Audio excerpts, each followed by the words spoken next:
Hello and welcome to UK Versus.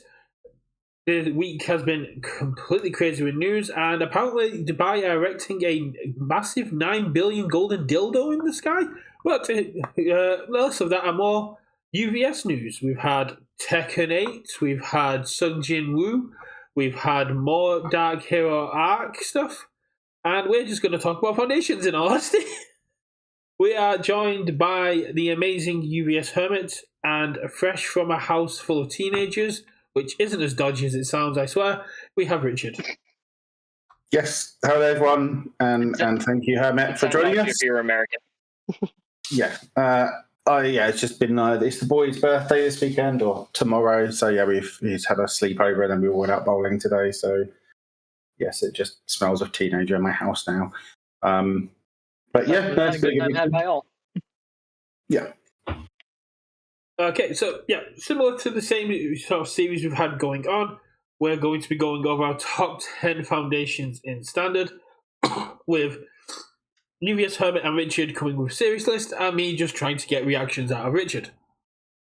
Yeah, normal behaviour. Normal behaviour. Yeah. So I found this one certainly harder to do than the attacks. Like the attacks, I feel like I got to about sort of 8 or 9 that I was happy with, and then the last 2 I was having an R-ing. With this one, it was like there was sort of 3 or 4 I was certain of, and the rest of them I was just not sure. Yeah, my primary list had like 25 cards on it. Yeah. Oh, my first shortlist had 60. I just went with the first 10 cards that popped into my head. That if I was building a deck, what would be one of the cards I insisted went into that deck? So, breaking formula. What do you think? Do you think we should start with mine this time, or should we save my randomness to the end? No, we'll save your stuff till the end. Okay, so we'll start with our honored guest. With a bang. Exactly. We'll start with our honored guest, UVS Hermit, who has got the very honored picks of Nice Try, Cheerleader, Incredible Display, Ice Gliding, Convenient Timing, Always Cool, Eaten by the Bearded Titan, Broken Psyche, Defending Pageant Queen, and Condescending Explanation. The last one tripped me for some reason. I do like Eaten by a Bearded Titan, and I'm glad they don't cost you an arm and a leg. Get out. Even Richard got that joke. That's amazing. I did, but also get out. So the one that before we get into this, let's hear your reasoning behind the cards. Then we'll rip it apart. That kind of makes more sense. Sounds fair. For me, a really good foundation, at least the way I play, is normally used defensively. When I build my decks, I don't focus on a lot of offense on my foundations unless they can also do defense, or foundations that really have a good trick them that can really help me. So all of these, I would say, can be defensive foundations, which is mainly what I use them for. Eaten by the Bearded Titan, of course, is... What was that? I said they're mostly all defensive here, right? I don't know. I'd say Cheerleader and Always Cool do have that offensive potential as well. I have used Always Cool they either are defensive. I like them either defensive or that they can play 2 different roles, either for defense or offense, or defense and flow, something like that.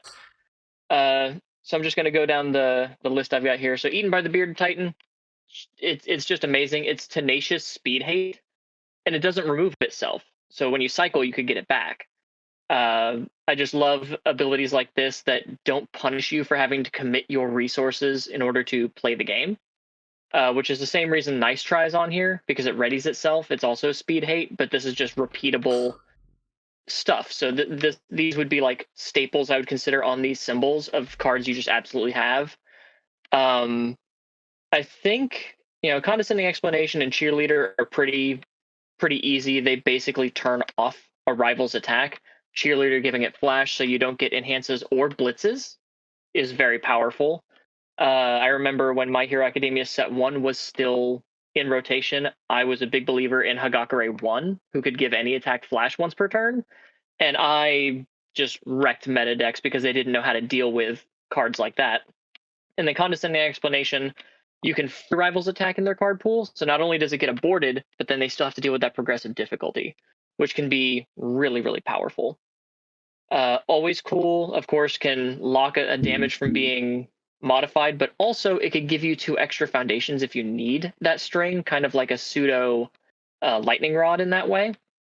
And if you flip it in your card pool with Mirko, you can actually kick it from your card pool while it's face down, so you can get around that pretty easy. That makes sense.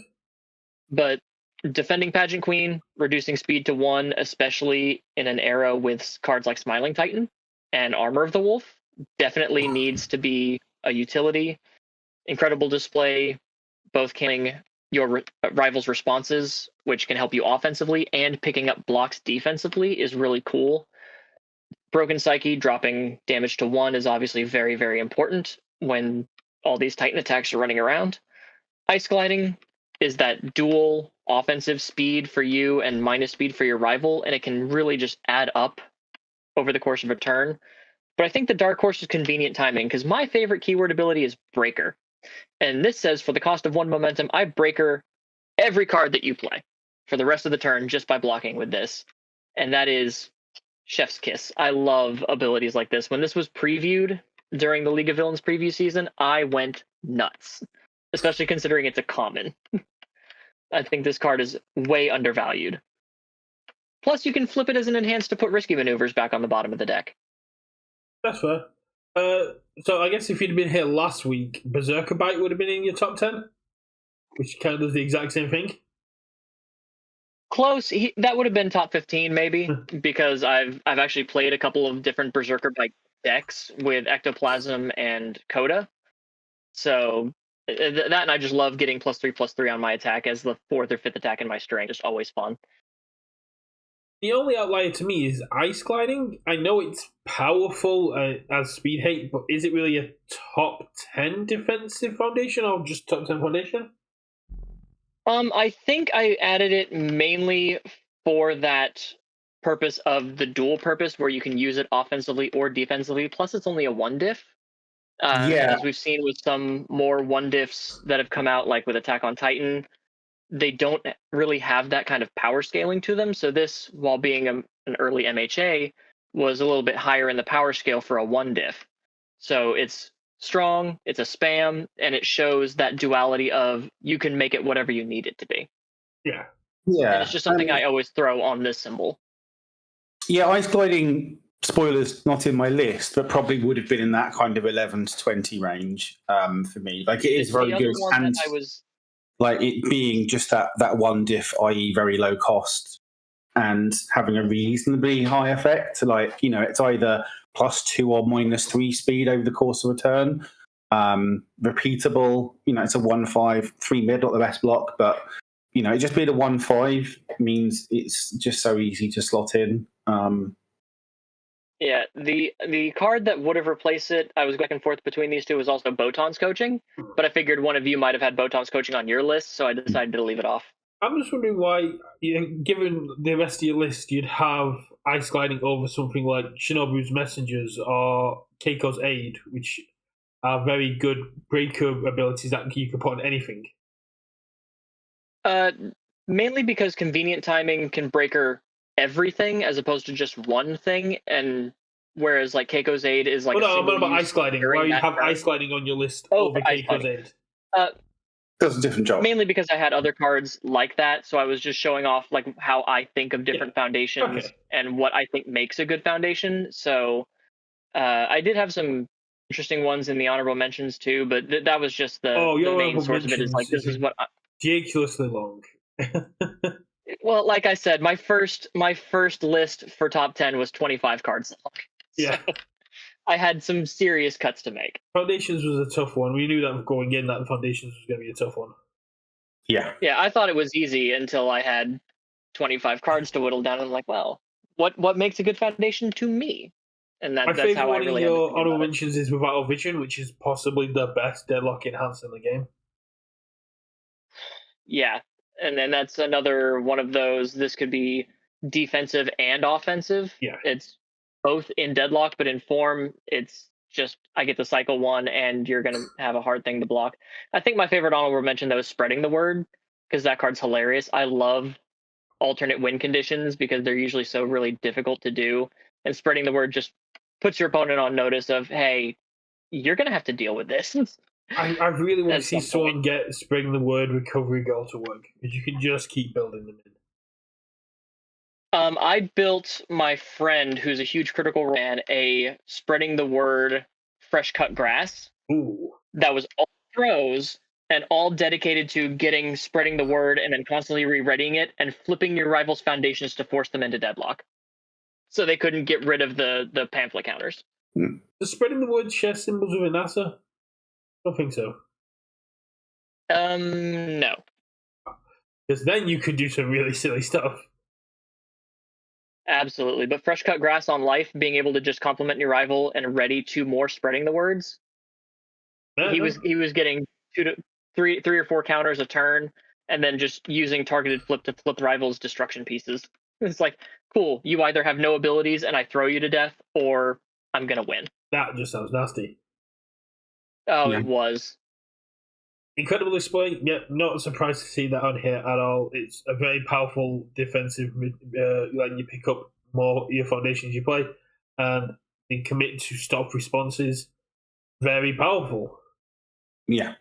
Yeah. Yeah, I can't really argue Also, too much with the list. Girl power. Or not girl power, jet burn.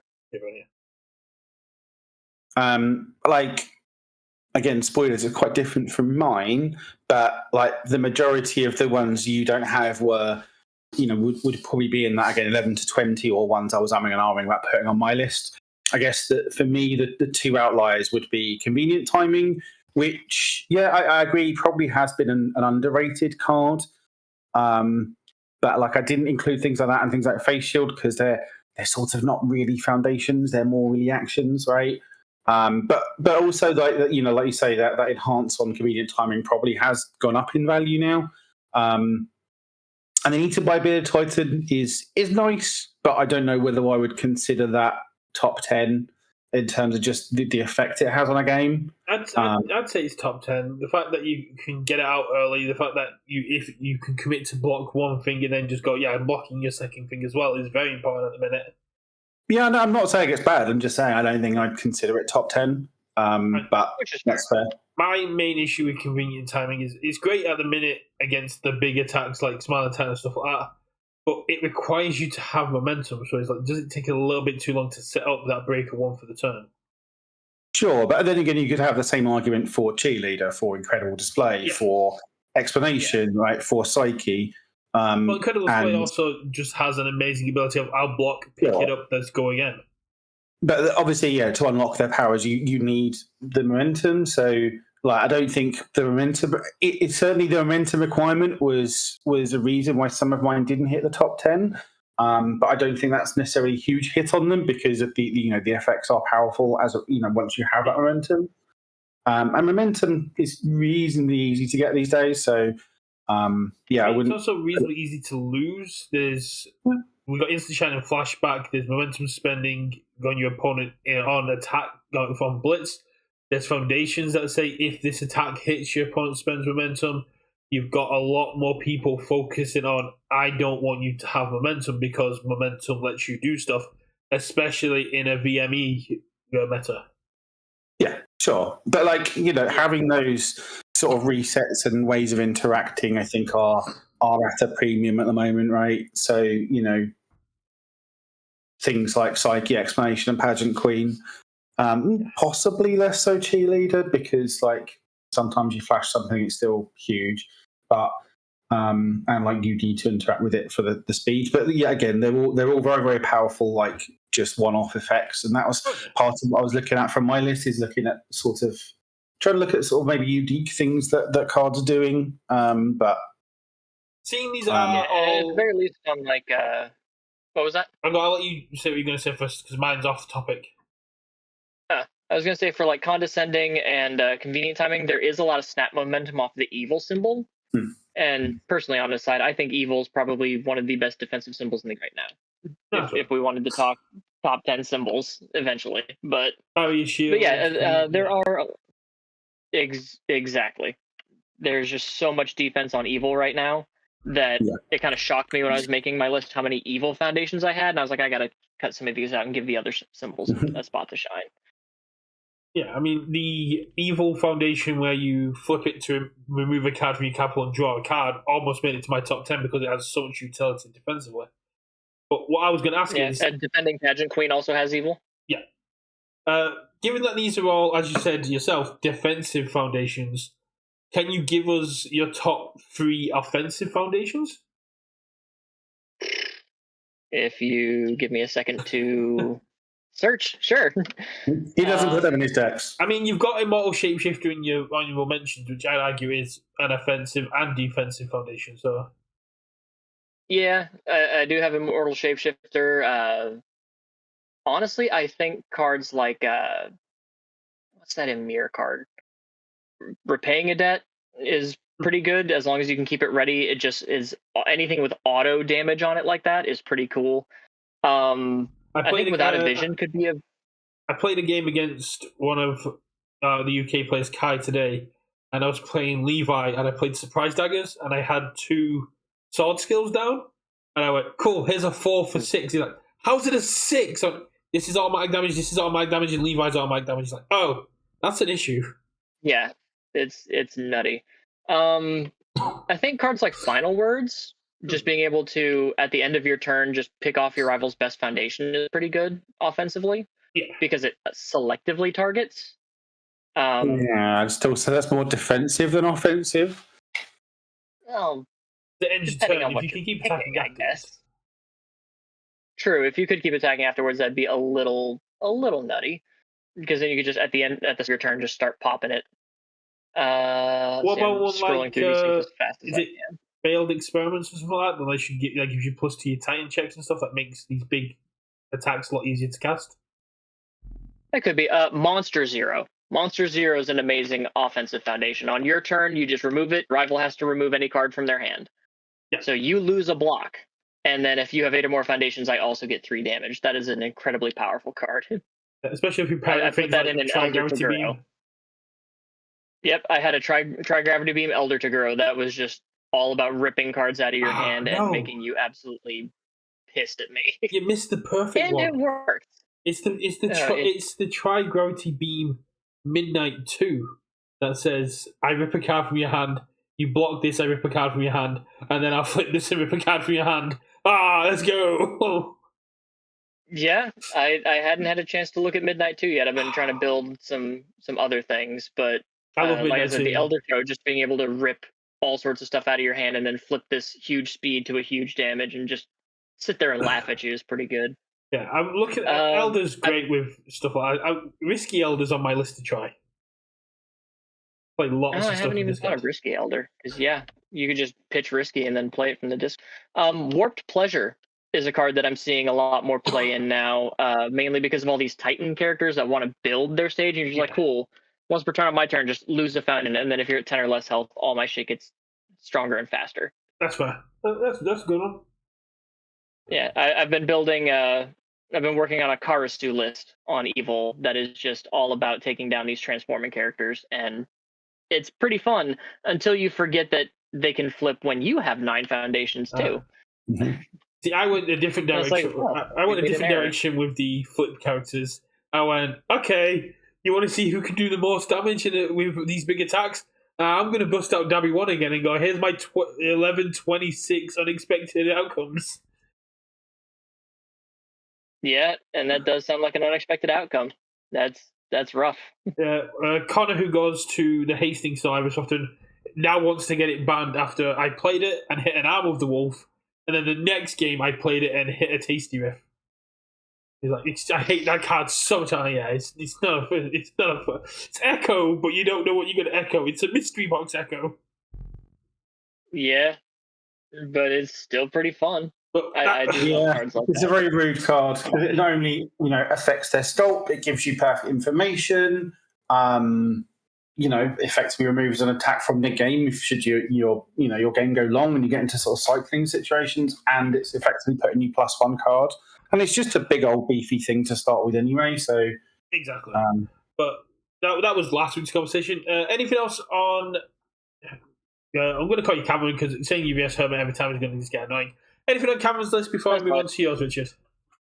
No, like I say, I mean, my only one would be that I would sort of disagree with would be Eaten by the Bearded Titan. Like, I think it's good. I just think there are other speed hate foundations I think I would rather in that slot. So something like a Fast Friendship, which I considered for mine, I think is slightly better just because it's a 1, gives you a similar amount of speed and it's just a flip cost rather than a sacrifice.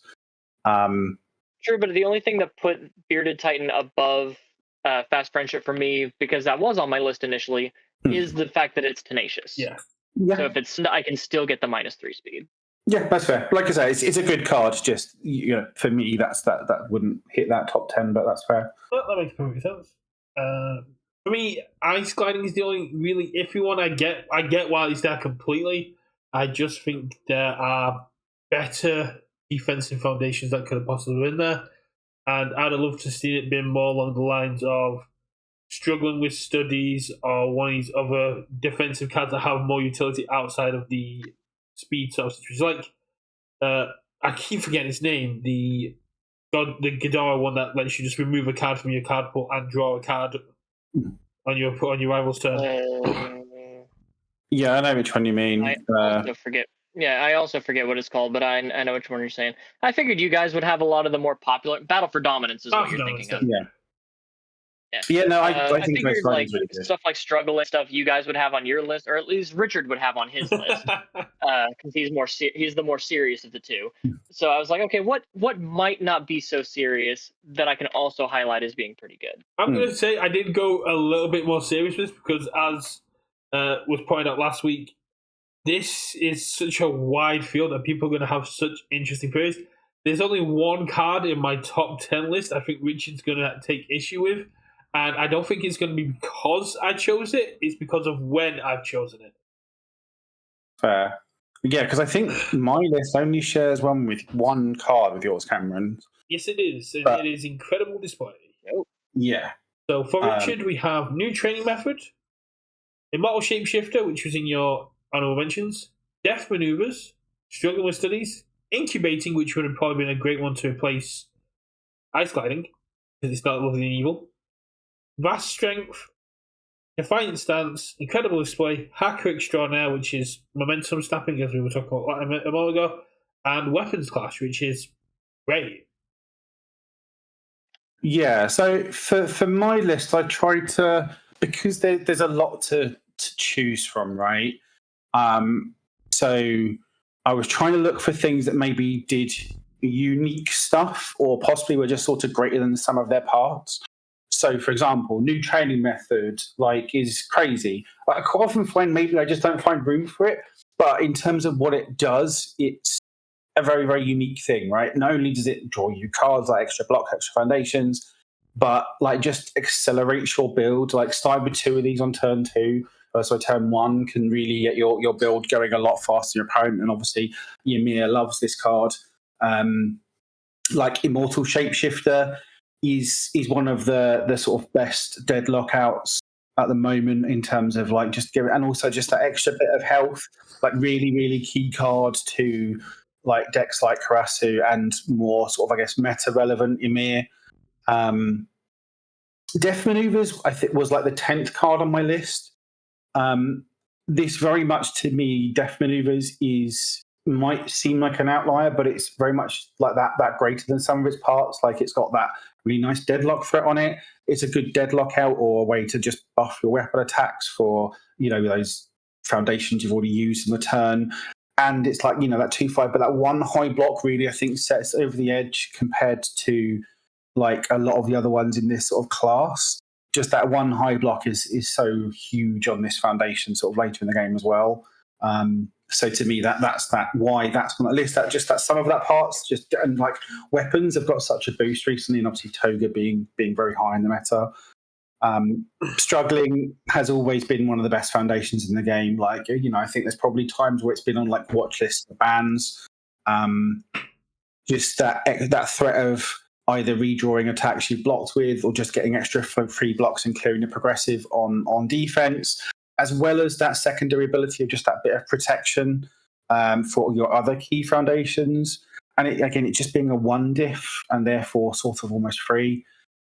Incubating not only being sort of some of the freest speed hate on foundations, like just repeatable during every turn. It also now has even more sort of synergies with things like combined firepower and just clearing, and therefore being able to then play one. So you can even just use it on offense of, this is a throw, I don't care about the speed. I'll remove a card, give it a minus speed, and then I'll trigger my firepowers, things like that. So there's even more stuff going on with it. Incubating's ability to keep triggering combining firepower is just deserves its place on this list alone. Yeah. Vile Strength is almost like was one of the sort of resets that I've got on here that sort of made its way. So things like Broken Psyche, Cheerleader, Condescending, Pageant Queen, that sort of thing. Just because it has that dual threat of it. So first of all, obviously it doesn't necessarily reset stuff, but removal ability is a very powerful defensive ability. But then obviously that form is bonkers in Ryukyu, who I think is one of those top meta decks at the moment. So the fact it sort of does both things, right? Like you see happily people playing Vast Strength out of Ryukyu just for what it does. And then also has that dual ability in Ryukyu, I think, for me, is why it hit that top 10. Defiant Stance is just the freest thing in the world and just really gives these decks, so things like Mikasa, anything that wants commit Foundation X, X Foundations for a cost, just makes those things so free. It's just a very, very powerful card for what it does. Like it's very simple. It's just if you commit this for a cost, it gets re-readied. It's a really powerful effect for what it does. Incredible Display is probably the best foundation in the game currently, just for how much it does. Again, defensive, and then once you get momentum, just turning off responses is so powerful. So whether that's things like Genkai's, Runaway. You're saying that with Struggling with Studies right there. How dare you? I know. Like I say, I'm not necessarily saying it's best, but it probably is the best. Just because it has that dual ability on it. So why choose? Yeah, because you can't play them both in depth, but you can play Struggling with Studies with Levi, which basically means I don't play this defensive turn with progressive.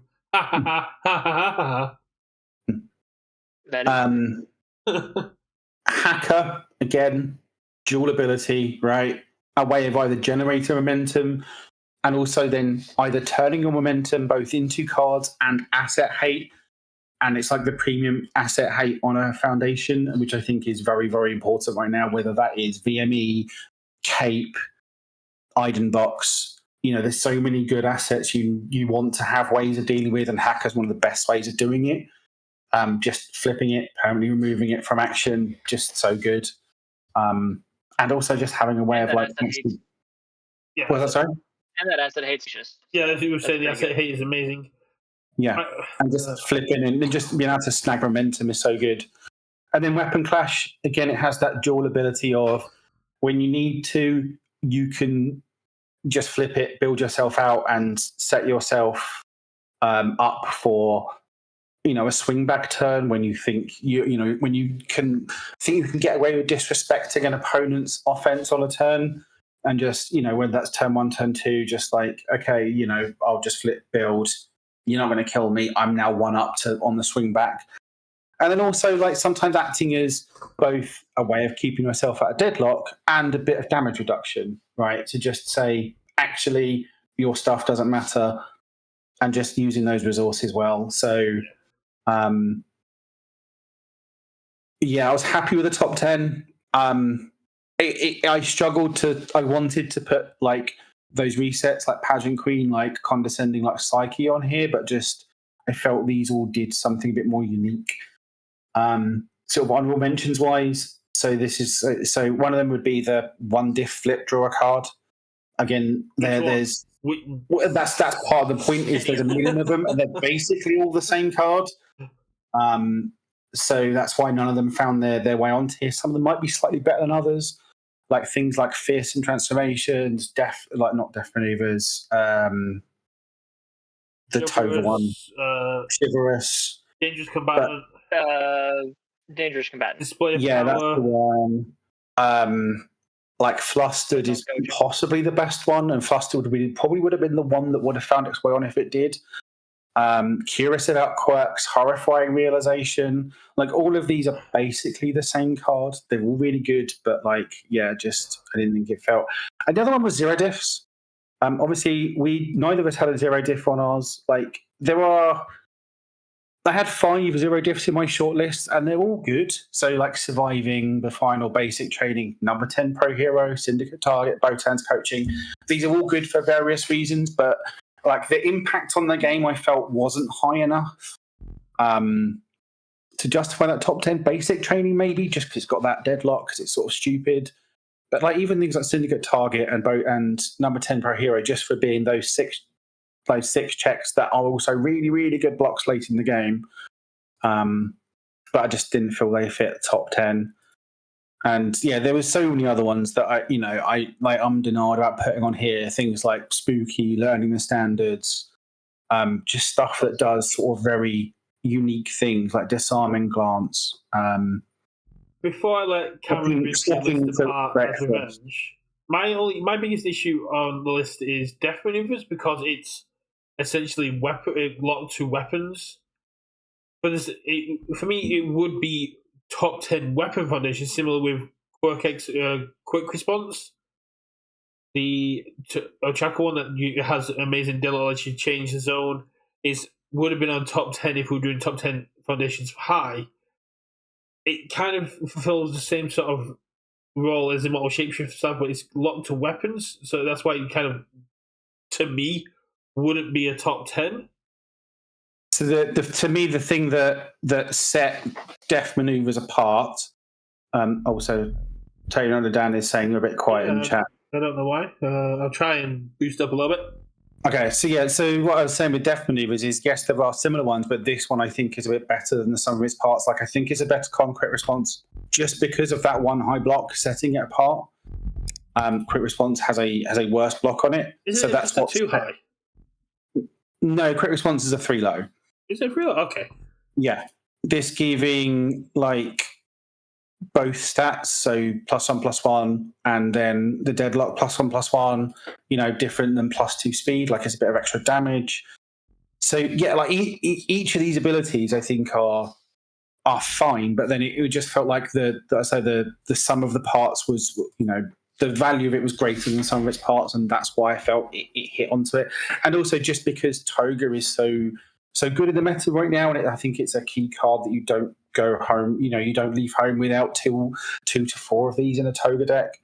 The only other one was Defiant Stance. I know you were saying that it's just a free card, but what commit abilities are you running that warrant it to be in the top 10? I can't really think of that many commit abilities that I'm running in, say, Toga or Ymir or Smiling Titan that really require me to be running Defiant Stance over something else.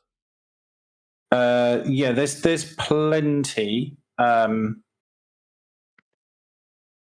think it's underused, and obviously it's a little niche, but there are plenty of things that use it for that effect.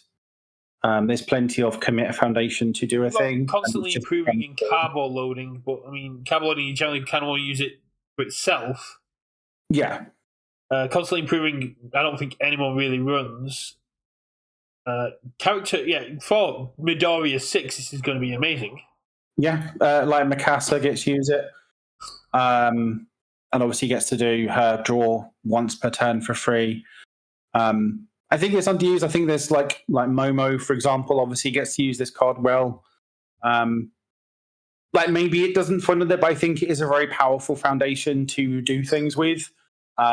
If you can find uses for it.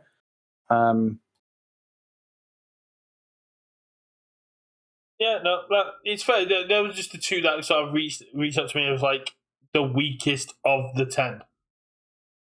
Yeah, like for example, Jester, like her commit foundation to snap her momentum. I do think was Tam running that in his top 8 list? I would imagine he was, because I know Tam's pretty high on this card anyway. Like well, Cameron's been a little bit quiet while we answered, and you defend your list. So let's see what Cameron's got to say about your list.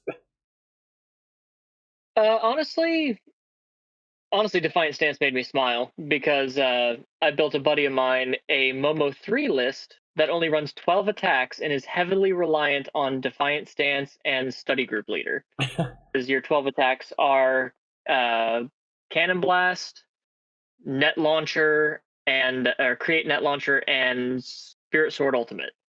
So you're committing things for cost all over the place and just killing your rival with two ones in one So turn. You basically build the deadlock on turn 2 and just wreck them on turn 3. Yeah, so you're getting the stats with Cannon Blast, you're getting the stun and the stats with Create Net Launcher, and then Ultimate Sword and just then you're gives getting and then you can just discard cards to cancel response when you're building up your Spirit Sword Ultimate. I would say that I was also confused by Deft Maneuvers, but the way you defended it, how it's more the sum of its parts rather than just what it does on face, is pretty good. Because I was looking through and there's not a lot of like 2/5 with a 1 high block. You usually get like Shapeshifter with a 3 high block, or maybe a 2 hawk if you're lucky. So that block mod does put in a lot of work. And weapons are at a premium right now, especially with Attack on Titan. You've got Risky Maneuvers on this symbol. So giving both speed and damage, plus being a deadlock threat and keeping yourself out of deadlock. I can see, at first when I said Deft Maneuvers, I was like scratching my head like, what are you talking about? But now that you've like explained it and I'm reading and I'm actually giving it some thought, I can see where it here. No, I don't really have too much of an issue with most of this list. I figured like a lot of these things, like struggling with studies, incubating, Immortal Shapeshifter would be on one of your two's list, which is why they didn't make it to mine.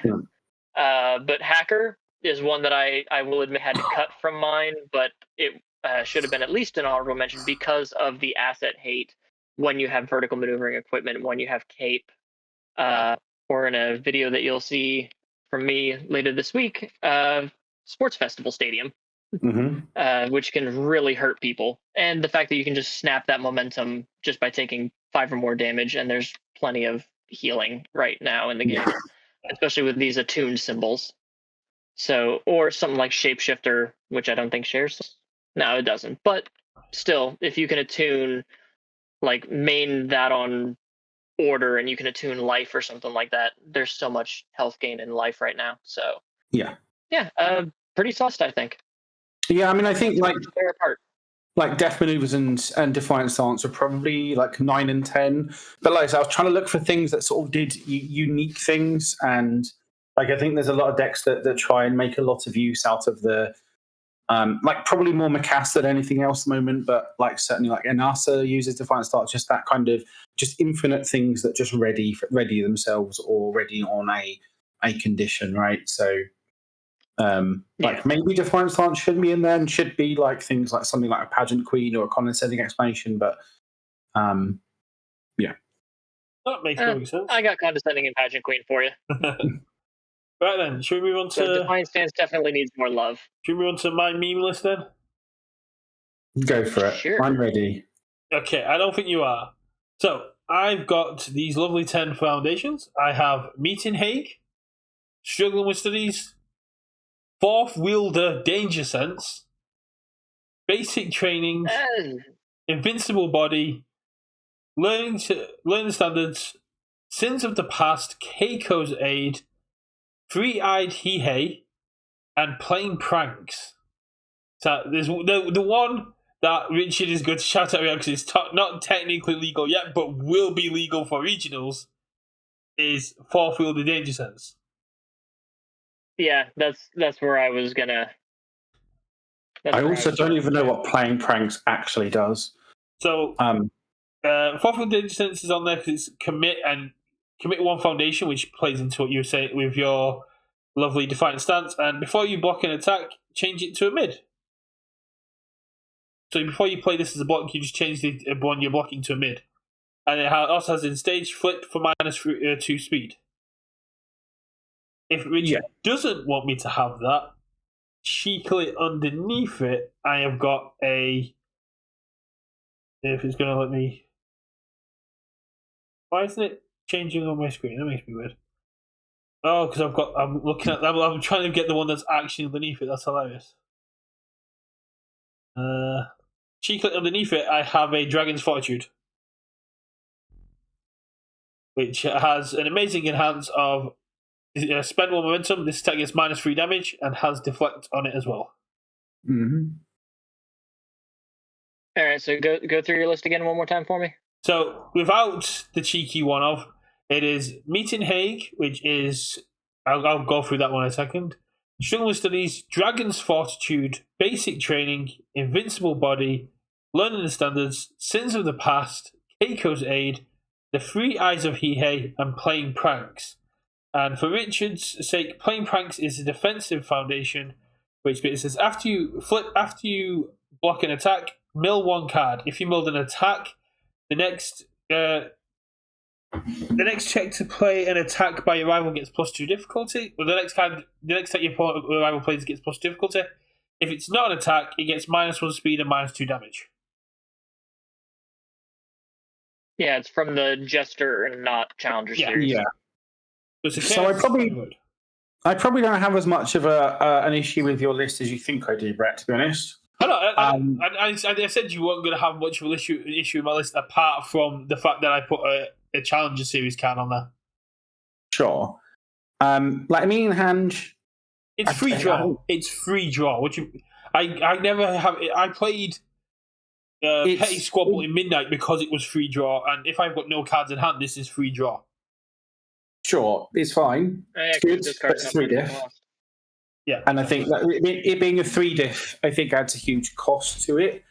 But like, it's decent. I wouldn't have put it top 10. Like, you know, I play this in Ymir, and it's good, but I don't know if I put it top 10 just because like the 3 diff slot tends to be like it has to be really standing out to hit in a deck list.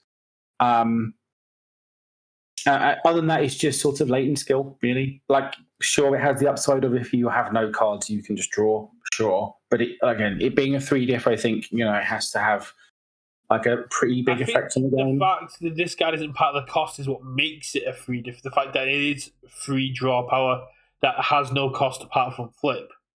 It allows you to go so deep into your turn and then go, cool, and I get to restock my defense. I get 2 extra cards to my hand size for this turn.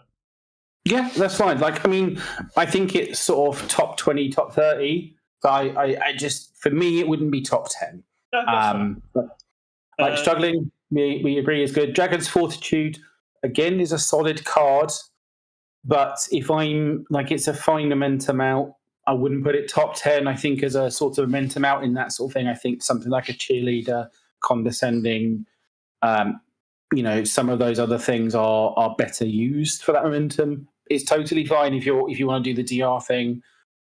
For me, it's not a top 10. It's a good card. Learning the Standards. This was my 11th because it was supposed to be 4th Wheel the Danger Sense. That is fair. Learning the Standards, again, I think is really, really good. I think it's for me, some of these things like Learning the Standards and Broken Psyche didn't get onto my list because quite often they live in sideboards rather than necessarily main decks these days.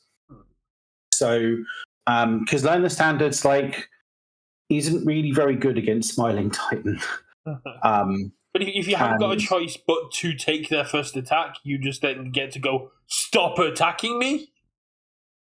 Sort of, but again, it's not a card you want against Smiling Titan. So again, it very close. He was very close to my top 10, but didn't quite make it. Invincible Body is another one of those good resets. I don't think it's the best reset just because it has to be a first enhance, and also then your opponent then gets to interact afterwards. So it's fine, but obviously it doesn't require the momentum. So again, it's decent. Basic Training. It's probably the best counter to early game Smiling Titan. You lose 1 foundation and you have 1 foundation and your opponent doesn't get to Smiling Titan enhance until it's gone. Well, no, they win the chicken battle there because they're like, sure, I'll fling my 8 mid-8 or whatever it is. But that's more blockable than a 12-12. As long as this is ready, they don't get to Smiling Titan enhance. Sure. And it does share death with learning the standards, so that Exactly. could be a way to try to keep that in check. I'll go down 2 foundations and end your turn, end your strings. Like, yeah, I'll take 4 from the Spartan Titan effect and then make you play foundations. Yeah, they're probably winning that battle if you're debuilding yourself too. Anywho's, again, Training's there for the it's solid. deadlock. If you've got 1 basic train down, your opponent goes, I can play through that. If you've got 2 basic train down, your opponent goes, I can't go into deadlock. Yeah. Yeah. Again, I think it's solid. I think, to be honest, for me, it was those zeros, like the good zeros, were sort of much for muchness, and that's why they didn't hit it on mine. Since the Past was one that I very nearly put on mine. I was wondering why no one else had it, really, because... Yeah. It was one of those cards that sort of was that. Was that say, Cameron? I thought one of you guys would have had it, so I didn't put it up.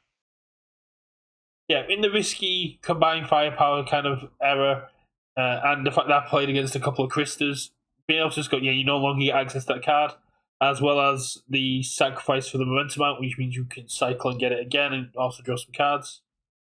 Yeah. The sort of uniqueness of it, and therefore you're only necessarily playing this as a 1 or 2 of, was one of the reasons it didn't quite hit for me on that top 10, but is a very good and a very unique effect and was very close to big in mine. Keiko's Aid is one of those cards I'm up and down on. Like, sometimes I think it's great, sometimes I think it sort of does nothing. Like, quite often you just bait your opponent into using it and they just flip foundation for no reason because you weren't attacking anyway. Like, I think the effect it has on a game can sometimes be a little bit overblown. It's good, but that for me is why it wouldn't hit top 10 and wasn't in my top 10. And similarly to playing pranks, like, it's like an even worse version because really you want the 2 breaker on it. And like, flip for -1, -2 is fine, but the fact you don't really get to know what you're getting would just make it even worse than Keiko's Aid. And again, I don't think I'd ever play that card. Endeavour 3 probably enjoys playing pranks more than Keiko's Aid because you get to fill up your discard a little bit longer and get the effects. As does Chaos if it's running a lot of these new weapon packages, like Coordinated Strike. And the fact that they don't share symbols just means that they're doing the same effect, but for more characters. Yeah, and quite often I don't find I necessarily want or need that effect, right? Yeah. So, again, I'm not saying it's a bad card, but for me, it just wouldn't hit the top 10. 3 Eyes of Hiei is a card I don't necessarily believe in, but I'm willing to be wrong on. I lost to Ben at Regionals because of 3 Eye Hiei. I've been playing it and I have won games off the back of this alone. A 3 diff 6 check 2 high block that basically says commit. I can see a card in your hand and change the zone of my attack is very powerful on offense and defense. Yeah. Again, don't get me wrong. Like, I see it. I see what the card does, but for me, 3 diffs have a high barrier of entry in my decks, and it's just not a card that ever has. I think that barrier kind of drops in the 4. Now we have 4 check attacks. I'm more than happy to run 3 checks now because a 6. If I'm playing the 4 check tribal, 3 Eyes of Hiei is very powerful to me because I want to know my attacks hitting. So if I can look at your hand, changes on my attack, and make sure that my 10-8 unexpected outcomes is going to come through, as I've already looked at your hand as well, this is very powerful to me. It is, but you're just look at the top card of both decks so you know what either player is going to check. Exactly. So it lets me know if this attack's going to hit and lets me know if I should keep going. Again, it's good. It wouldn't hit top 10 for me. And I think they're even worse on the big diffs because, like, if I'm playing like a 9 diff, I don't really want to turn it into a 10. I commit a card just to change the thing. Like, yeah, but if you're going in for the kill, this card is the difference between my attack gets blocked and you die. Sure, but like, you can find good situations for every foundation. But like, yeah, but I'm not saying it's a bad card. I'm just saying it just didn't hit top 10 worthy for me. Yeah. I'm hype on it because the Godzillas at Regionals were running it. Greg essentially won our game off the threat of 3 Eye Hiei. I had struggled with studies down and I couldn't pick up a full block because he just hit 3 Eye Hiei and changed his own. Ben was running it and it completely dominated the game. It's a card that I forgot is actually a 6 check. It's not a 5 check, so I wasn't running it. Or I would have been running it because a 3 diff 6 check is very powerful, especially because you can change your zone. Yeah. And for the playing pranks, I was trying to think that, ways to use it since you have to be the one to mill. And you mentioned Endeavor 3. Rodan can use this defensively because they can stack the top 2 or 4 cards of their deck so they would know if they're going to mill an attack. Yeah. You can stack a foundation to block and then an attack and get that breaker off. Rodan Void. I mean, Krista Chaos can do it as well. Krista can stack a... I guess she can't because she needs to make the check to block first. But yeah, there's a lot of characters that now care about getting stuff into their discard very quickly. And thanks to Achievement, you get a lot more opened up. You can run all these and still get access to all these lovely new cards. But Rodan's a great example. Rodan probably should be running this. It would put an end to... Because Rodan's one of the great defensive powers against the 4-check tribal. And be able to go, I've got an attack on top of my deck. Cool, I'll remove one. I'll commit a couple of foundations, make it blockable. Block, and then go, your next tag is plus your difficulty. You stop hitting me and I'll kill you in the backswing. Yeah. I probably should have brought this to the attention of Rodan players. I have made a mistake. No. Well, it's actually fine because I'm going to build a Rodan for one of my locals who's going to Atlanta. So he wants to run Rodan because he's a newer player. And if he wins Atlanta, so can I get credit for the playing pranks?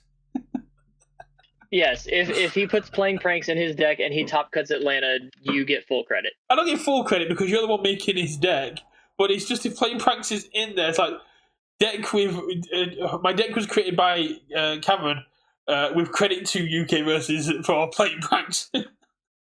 Yeah, like you'll get full marks for playing pranks. Yeah.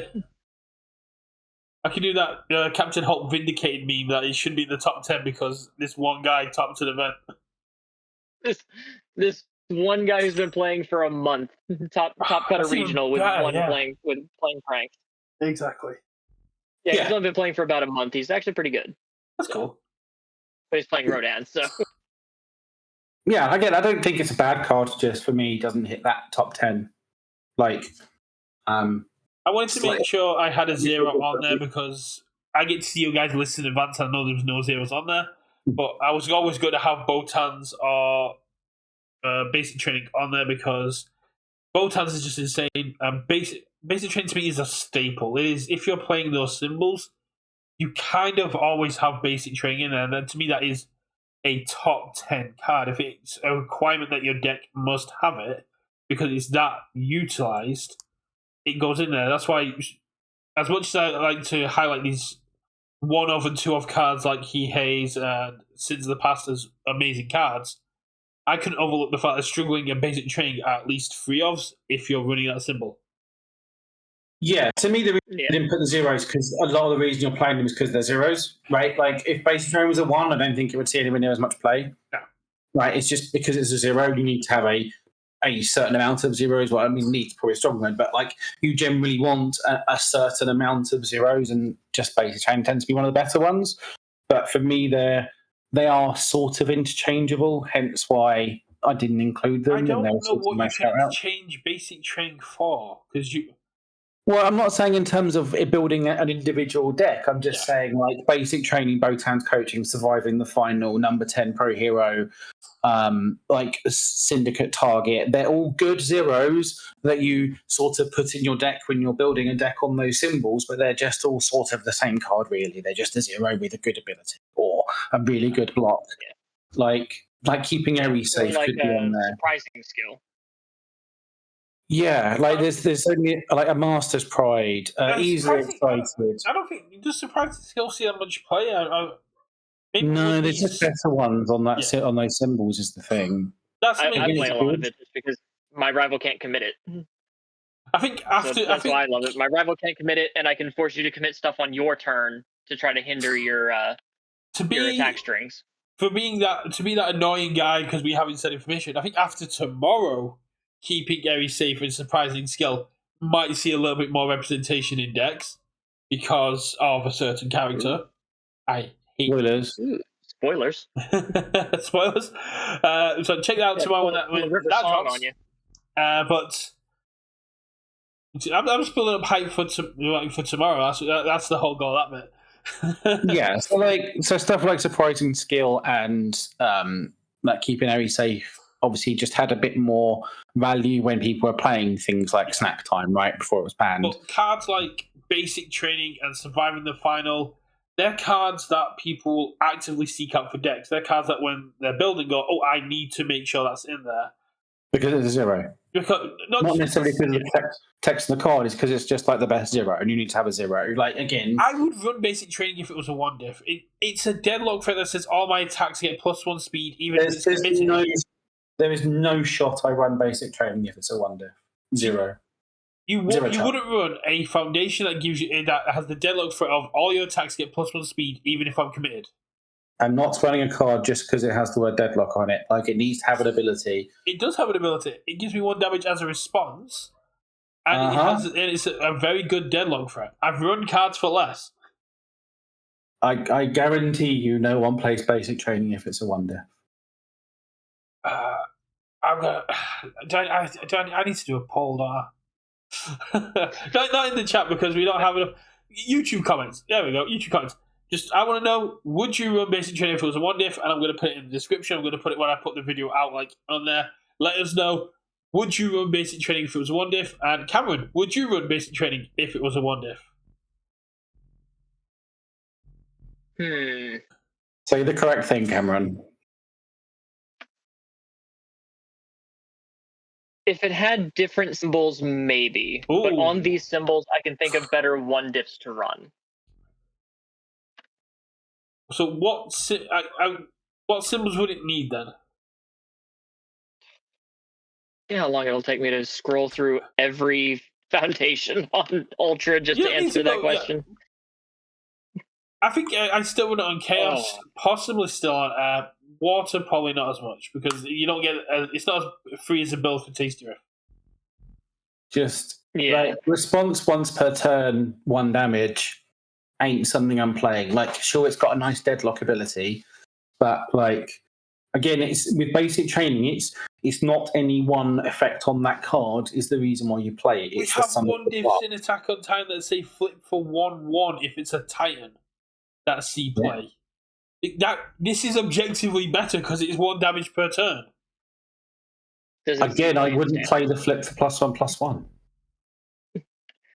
Yeah, does it see standard play or spotlight play? That's a big differential here. It sees standard play because it's a 6 check.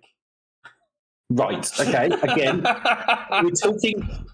we're talking but some of the parts. But it's a 6 check as opposed to Basic Training's 5 check. Yeah. Yeah, we're talking some of the parts. But if it went up by a difficulty, it would. If it went up by 1 difficulty, it would have to get a little bit extra to justify the 1 difficulty. Like, say, maybe go down to a 1 mid block or go up to a 6 check. Yeah, again, we're talking some of the parts, right? Yeah. So similar to my Death Maneuvers pick.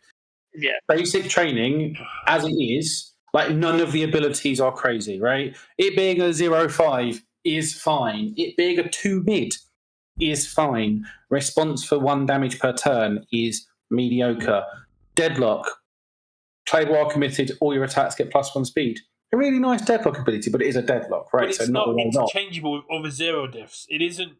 You're not running it. If it was, people would be running more Exhausted Slumbers or Master's Pride. People are running that in addition to this and having more. I know. Mids. And what I'm saying is the reason Basic Training is one of those good and better zeros is because of the sum of the parts. None of the individual parts are great, but the sum of the card is. And like I say, it was one of the ones that would have possibly hit my list if a 0 was going to, because of the sum of the parts. Yeah. Like, for example, like you could argue that Master's Pride has a better response, like non-deadlock, than Basic Training, right? Yeah. Readying itself is arguably better. In Godzilla, yes, you're probably running Master's Pride over Basic Training on Chaos because you're doing more snap momentum things. The basic training deadlock is probably a bit better than Master's Pride. Master's Pride is nice, but probably the basic training is a bit better. Because plus one And to also your Master's attack Pride damage is a bit As better than plus opposed to your speed. attack has to deal damage. Yeah. So again, I think basic training's deadlock is a bit better. Master's Pride one's nice. Basic training's a bit better. Basic training's a 2 mid. Master's Pride's a 3 mid. Yeah. So the package of basic training in general is better than Master's Pride, right? Yeah. So, but again, if you put a 1 in the top left corner, I'm not playing basic training. If you put a 1 in the top corner, like top left corner, and then put a 0 in the top right corner, I might be back in. Or you put a 6 in the bottom right corner, I might be back in, right? Or even making it a 2 low block. Yeah, Give us more low or blocks. exactly. So we don't get obliterated by walk the dogs. Yeah, or you make it response +1/+1 once per turn. Or you put Maybe it I'm on back evil in. because evil needs more deadlock help. Because deadlock, apparently, evil just doesn't get to have deadlock. Yeah, it's got valve seizing. It's fine. We can't It's got always. seizing. It's got the Toga Foundation. Evil's eaten fine. Yeah. But like again, I think basic training is a sum of its parts card, but it is just a 0. None of it is particularly exciting. Part of the value of the card is the fact that it's got a 0, and that's partly why I didn't include them, because most of them are a big part of the value of the card is because it's a 0. That's right. I think Invincible Body definitely deserves to be in the top 10. I know you don't like it because it's a free cost, but It's solid. I just think the other resets are better. Like, I'd prefer a Pageant Queen, I'd prefer a Condescending, I'd prefer Pageant Queen Slavey. requires you to have cards to block with, and they can still speed boost it afterwards, whereas you can't really get the damage back up to where it was with the big attacks. Whereas, Yeah, look, it's a good reset. I just prefer the others. Like, I'm not saying it's a bad card, I just prefer the other resets. I'm just saying, when I was playing Yuga Tagoro, this card messed me up a lot. When I was playing Godzilla, this card kind of messed me up a lot. And when I've been looking at Smile and Tino stuff like that, I was like, this kind of messes them up a lot. It says you don't get to use your enhancers. I just get to sit there passing until you send it. And if I see this early on, it kind of shuts you down. And if you're playing if you're playing a Ravages of War Smile Titan, it gets around the other resets, because if you've got limited cards in your hand, and I go, yeah, you got a picture card, it goes, cool, I can't block this now even if I did have anything. Yeah, like I said, it's good. It's just, for me, one of my better resets. I love playing Ravages of War, hate being on the receiving end. Hey, you know who else can play Ravages of War real well? Karasu. And Dabby. It's in my side for tomorrow. I'm playing this local qualifiers tomorrow. I'm playing a knockdown blow attack Titan, so a female Titan, so I can just keep looping these attacks and just. So it's good to go. Yeah, I'll use Smile Titan's form. I'll use female Titan's form to pick up knockdown blow, play knockdown blow. Then I'll play attack Titan attacks on a 2, and it's a 8/11. It's a 5/11. Is it 5? Yeah. No, it's not 5/11. It's 5/14 because it gets +3 from the knockdown blow as well. It's a knockdown blow. Yeah, it's a 7-diff 7/7 that says your next shift attack gets +3 damage and +3 to the check. And Dabby gives +3 as well, so you just go, yeah, cool. This is a really cheap attack that's coming at you for a 5/14. Hopefully none of my locals are watching this, because I've not told any of them that I'm playing this. They often can play Levi tomorrow. Oh, spoilers. Yeah, I suppose. Yeah, this is the first one I've taken semi-seriously. Dragon's Fortitude is probably the weakest on here. Meeting Hague is a little bit of a meme, but I always respect free draw power, especially when it comes at essentially zero cost to buy resources. It is good defensively if you can flip on your rival's turn when you have no cards in hand. I'm never flipping in my turn unless I'm trying to kill you this turn.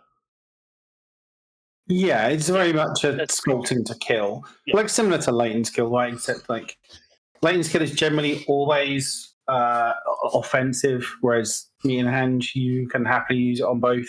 Yeah.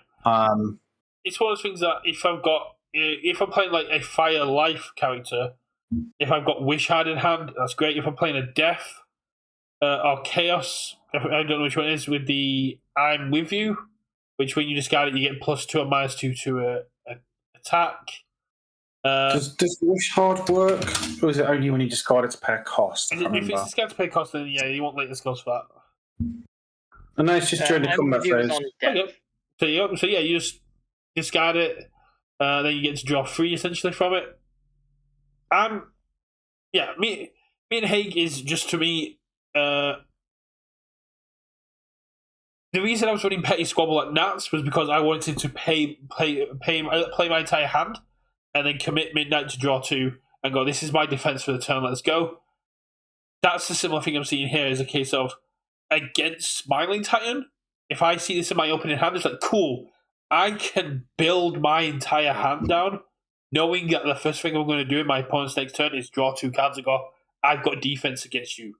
I've got 5 down, 3. I've got 6 down, 2 in hand. Let's go. And speaking of that card, I was amazed that it's not on your list. I'm amazed Petty Squabble did not make it on your list. Petty Squabble went down. It is like your favourite foundation. It still is one of my favourite foundations. The main issue is there's no characters I want to commit to anymore. That's why I don't run it anymore. Yeah, that's fair. I was fully expecting it on your list. I mean, when I was building my Dabby list, it was definitely in my mind. But to me, after seeing me and Haig, it's like, this is even cooler. But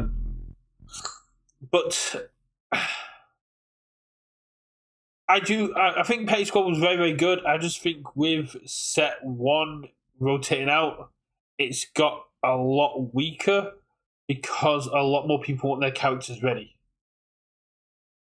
Yeah. I mean, the other ability is still very good on Petty Squabble. Yeah. Discarding 1 to commit a foundation, very, very cool, especially if you can target one they're not used a copy of. And it possibly could have gone over Dragon's Fortune and stuff like that. But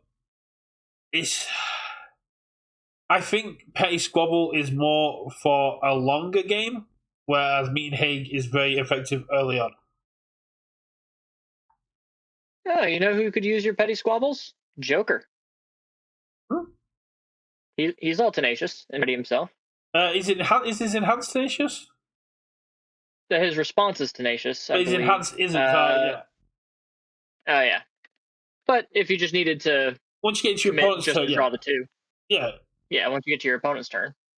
I think because you can only use the enhance on your attack anyway. Yeah, with things like Botan's coaching and other stuff like that, Petty Squabble isn't as needed as defensively anymore. If you've got Genkais and other things along those lines, I possibly might bring it back for Nats, but who knows? I don't think my boy shares a symbol with them. Because I 100% have to play Sung Jin Woo for Nats. That's just how it goes down. I know he has death, but that's all I remember. I'm surprised no one else has made a video about him yet. I kind of got the scoop on that. You did get the scoop on that. Yeah, I thought it was funny that we were talking about the portal and then that came out. He's death all life.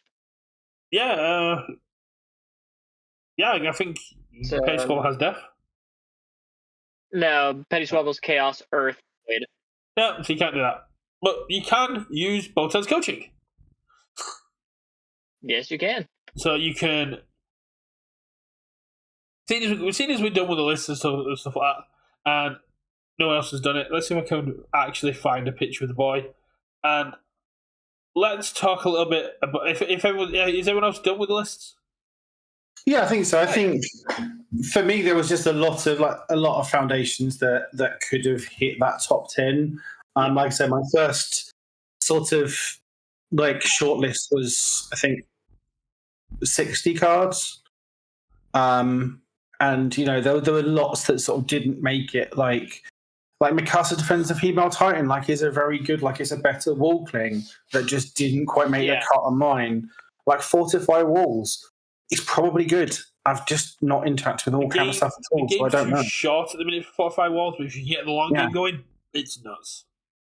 The the remove, discard, get a thing, discard, remove it, get a thing, like Feral Shriek and all those packages that go into things like Pony and stuff that works really well. Like get in, get out is really nice, like just as a clearing thing. Yeah, the list of foundations that could have been on, this has probably been the hardest one because of foundations kind of mean a lot to your play style, so everyone's was going to be different, which is why I could be a bit more serious with this listing. I could put in a lot of actual cards that even if I don't play them, I respect them enough to put them in the top 10, like Invincible Body. Yeah, like Refreshing Blend, one of the nicest sort of momentum outputs in the way of readying stuff. It should have had refresh. I'll argue this to the day I die. That should have. They've obviously killed that keyword. Like Phase Shield, I didn't include just because, again, I don't think the stocks are particularly high. Phase Shield was on my honorable mentions. It's just an action, really. It's not a foundation. Like, well, Pussycats has gone up in value, especially now, with that sort of whole Pigeons package has gone up in value with all the new extra ally stuff we're getting. Like Fast Friendship is one of my favourite speed hate foundations. I think the new number 1 didn't hit either of ours, like as a nice reset. Incompatible Quirks, I think, is a crazy powerful foundation in the right deck. Like Co-op Offer was everywhere and just didn't hit our top 10. Fast Friendship to me is one I'd love to do like an entire podcast talk on. Is that the fact that flip costs are no longer free because of Attack on Titan, and although it's a very powerful ability, sometimes committal is better than flip against certain decks. Sometimes I still and there were lots of 3s that I think could have been on my list and just didn't quite get there, like Stopping for Breakfast. Again, stocks on that part. Very conditional though. Yeah, but I think stocks have gone up very, very high on it. Like Blood Evaluation is really, really good, but just doesn't see much play. Like League Invitation is amazing, just the targeted committal on it. Like Prone to Dry Eyes is really good in the right deck, right? Yeah. Like Excited for Blood used to be one of like the best 3 diffs, but doesn't see any play. There's a lot there to work with, and yeah, just cutting it down to 10 was tricky. Yeah. So Richard hasn't done a response to this, and I don't believe you've done a response to this. And I did a very hyped up 2-minute video because I was just casually going through the universe's website.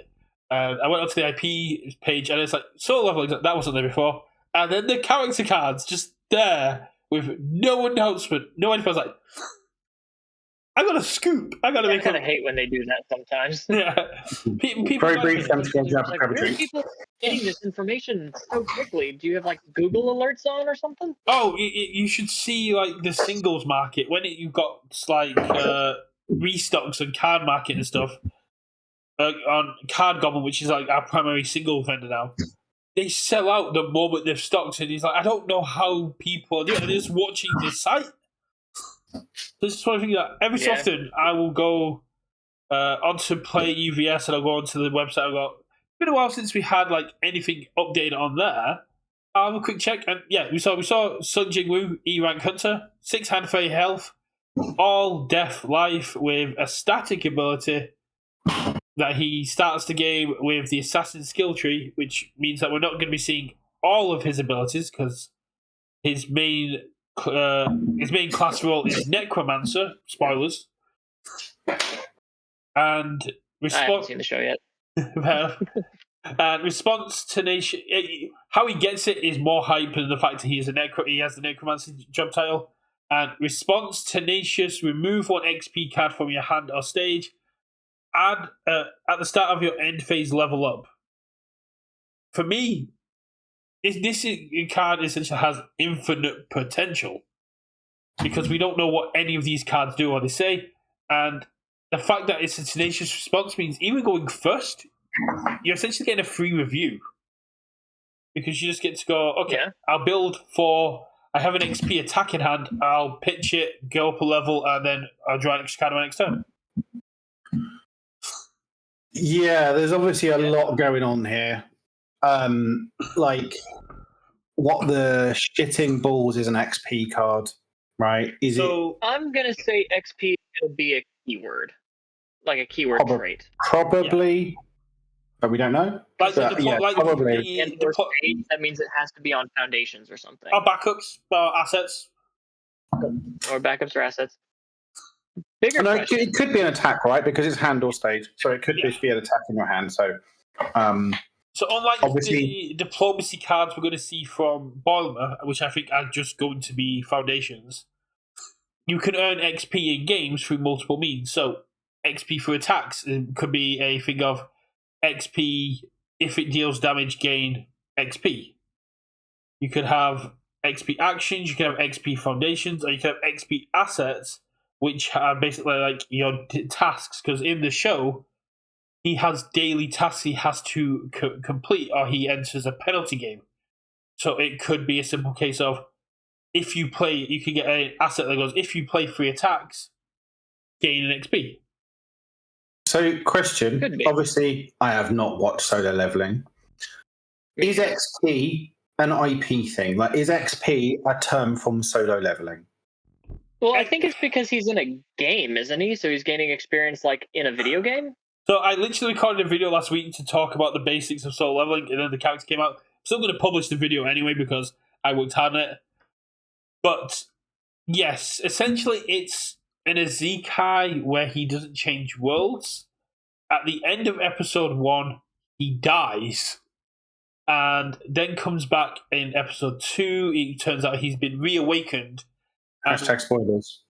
It's episode 1, episode 2. They literally did a movie for it. It's fine. No one believes the main character is going to die at the end of episode 1. It's not one of those. It's not. I'm obviously give spoilers for very old shows. But yes, he essentially enters what's called the system. So where every other hunter who has awakened in their world follows a particular job path, such as healer, mage, assassin, brawler, along those lines. So it's just Ready Player One. He is a player within the system, so he has access to item boxes, quests, specific abilities. He has access to pocket dimensions and alternate universes. So it's just Ready Player One. No, because I'm an anime only, but I get spoiled by TikTok, and as you get deeper down the line, you find out why this is all going on. But unlike Ready Player One, there are no other players that I'm currently aware of. He is the only one in the system. Everyone else is kind of outside of it, and he's not limited by his class. He can take on healing spells. He has access to magic. He has access to assassin skills. And I want to do a whole theory video on it, basically looking at the assassin skills that we see in the show and how they're going to be translated. And I think, spoilers for the video I'm currently working on, but I think we're going to see something that's an evolved version of Mount Lady 2, where you had the counters building up whenever you discarded, and you got different abilities based on how many counters you had, and with the top one being unblockable. I think it's going to be something like that, but with better abilities and more permanent effects. So I'm just going to assume it's Ready Player One, and I don't care because I'm an old man, and that's how it works in my brain. So when you go through Genshin, you get more powers and you get stronger as you go through your level ups. I understand how that bit works. I'm just from there. So my question was, do they refer to it in the show as XP or experience? Yes. So he does, but no one else has access to it. So basically, he just sees level up and experience. So he gains experience. No. Yeah. My question was, do they refer to it as XP or do they refer to it as experience? I don't know because I watched the sub, so the subtitles don't really say, but it just says EXP, similar. My reasoning, my question was because I just don't like the term XP. I would rather they just use the term experience. I mean, experience points is quite lengthy to put on every single card. I would just personally, I would go with the word experience on XP. I think XP is a bit like, yeah. But to put it in the show in a way that you would understand a little bit better, Richard, is I understand it as a point. But yeah, imagine if there was someone in Genshin that came in who could access every single element and every single crystal, every single power, but all at the same time. It's coming. Apparently, it's coming from the Genshin expert at the back. Okay, but yeah, so this is either going to be one of two mechanics stolen from Magic. is either going to be the level up cards from Rise of the Eldrazi, where you would spend a certain amount of mana and they would level up. And eventually they would level up for various ways. And what it looks like a bit more is similar to the dungeon exploring mechanic from the D&D set in Magic, where he's going to start the game with his assassin skill tree card in play, which will have its like level 1 enhance, your attack gets +1 damage. Level 2 enhance, your attack gets +1/+1. Level 3 enhance, your attack gets +2/+2. Level 4 is like the maximum level, enhance, your attack gets +1/+5. No. You know, whatever it is. I'm just making, again, it doesn't matter the numbers and what it actually is, but that's sort of how it's going to work, right? So going through the fact that we use this IP translation system that Bill Stark and the lovely development team use for IPs, and the fact that it's been stated we will unlock abilities the same way Sung Jin Woo does, I do think we'll see the basic one start off with your attack gets +1 speed, +1 damage, but then we're going to go into things like Ruler's Authority, where you're going to basically give attacks echo or make attacks hit. Oh, yeah. So the effects doesn't matter. It's just like the concept of how it works. You're going to get attacks like Bloodlust, which means that once your opponent's attack hits a certain stats, you're able to essentially nerf them to hell because you can sense them better. You can be like, if this attack speed is, if this attack's damage double is printed, reduce its speed to 0 or something like once per turn. Because that's what he does. He basically, the more Bloodlust you put behind an attack, the easier he can sense and see it coming. And then the actual abilities sort of don't matter. I'm just looking at it from a mechanical perspective, right? Mechanically, it's all going to be about discarding the card from the hand, and then I think it'll either be burning skill points to use them, because in the show he can use skill points to give strength, intelligence, or things like that. These EXP cards that we have are going to basically give us XP for doing certain stuff, and then when we hit a threshold, we'll level up, or we can just level up instantly by discarding a card at the end of our turn. So I've got two thoughts about this. Again, much like Richard, no experience with solo leveling at all. Yeah. But just the way I'm reading this, do you think Assassin's Skill Tree is going to be like an asset or like a new type of card we're going to have? So it's already been confirmed it's a brand new card type. Yeah. Because they don't it's going to be like a D&D dungeon from Magic, right? It's just going to be a thing that starts in play that you progress down either through his response or possibly through other game mechanics that they've explained in the rules or through other cards, right? And as you get through this card, you're going to unlock various things, or whether that's a cumulative thing or your new level replaces and you don't look at the old ones. Who knows? We don't know for that stuff. That's just a guess. The main thing is if you also made the skill tree an asset, a backup, an action, something that's stuck around, that kind of... actions that stuck around, it can be messed with, and then you have to write a whole bunch of text basically. It can't be flipped, it can't be destroyed, it can't be removed, it can't be committed. And it just gets a lot longer. It's easier to make another one. And then you also open the fact that other characters want to use it as well. If you made it a asset that can gain new abilities, Mimic was sat there going, cool, I've got a new toy to play with. By making it solely for him, you don't limit design space in the future by having this card that you don't want people to interact with and you have to play around. And you stop other characters trying to get hold of it as well. Because if it was an asset and your opponent just drops a hacker turn 1 and goes, I'll flip your skill tree. It's like, cool, I don't get to do anything with my character anymore. Right. And I'm gonna... thought I had was... Oh, good. So I'm going to call a shot right here. Go on. They do not do this skill tree, XP, leveling up mechanic. They are not designing that mechanic just for one challenger deck. I'm going to say this whole mechanical thing going to be in Critical Role. Yeah. Because I don't see them spending the time testing and developing mechanically that stuff just for one challenge deck. I don't think it makes sense. Before I let Cameron jump in with his counterpoint to that, to me, they can't put this into the wider... If they did a solo leveling set, it would just be a Sung Jin Woo thing as well, because he's the only person that does it. But the level up system, the system itself, is an integral part of his story and his journey. In Critical Role, the level up is not part of their story. It's part of the game they're playing, which isn't part of Critical Role. It's just the building blocks of their world. So having a level up system breaks the fourth wall of Critical Role. We're not getting cards for D&D Critical Role set. We've got the world of Critical Role. We've got the characters themselves. We're not playing Matt Mercer DM. We're playing Jester. Sure, but like Jester has a character arc, right? And they are like a fantasy archetype. So Jester being like a rogue or whatever the fuck it is. I don't know Critical Role, but they are within the D&D world. They inhabit a character archetype. Therefore, you can apply. So, right, Jester is Jester a mage rogue, like from a D&D perspective. What is it? I think they're a sorcerer. Healer. So, okay, so Yeah.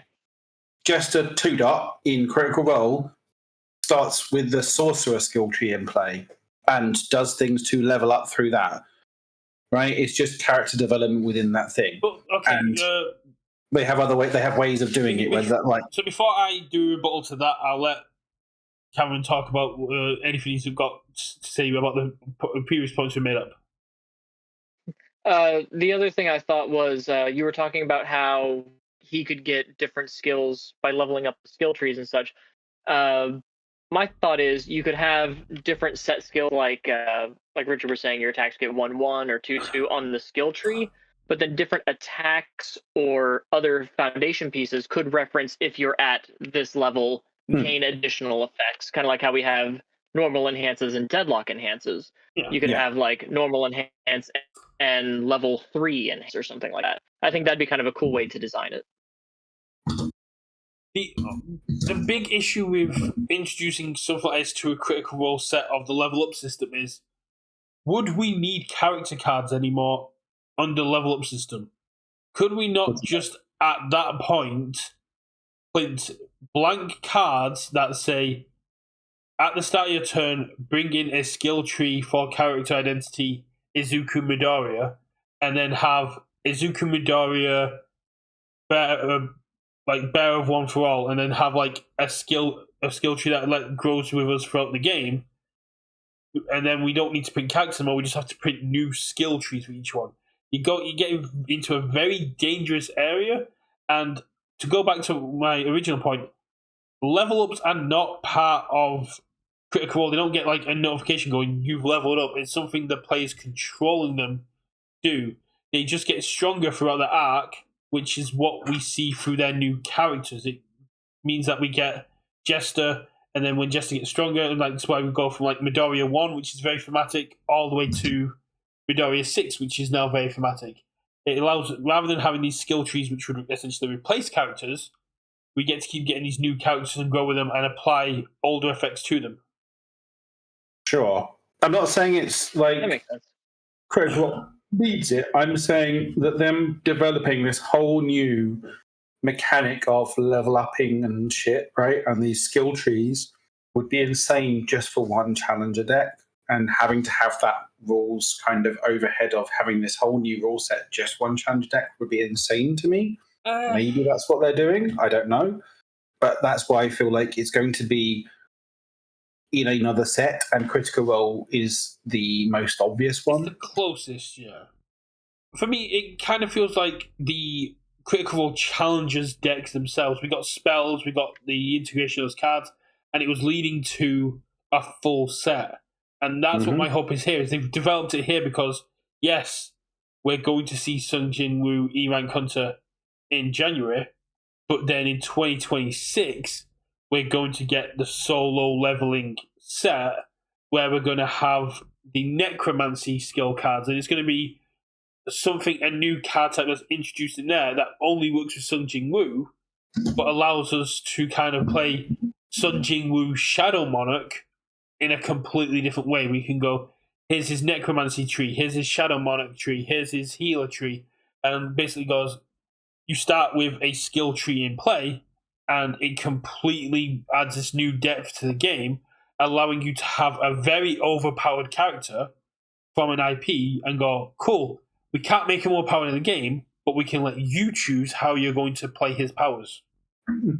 Yeah, like I don't know for definite, but that was just me calling a shot there. It's what else a lot of people brought up, but for me, I don't know if it's an ADHD thing or something. From the way I read the card design article, when they're translating IPs, they wouldn't look at D&D as part of Critical Role. They'd only look at the Critical Role universe itself, which is built on D&D, but what we're adapting isn't D&D. Sure, but they're introducing this mechanic, right? Yeah.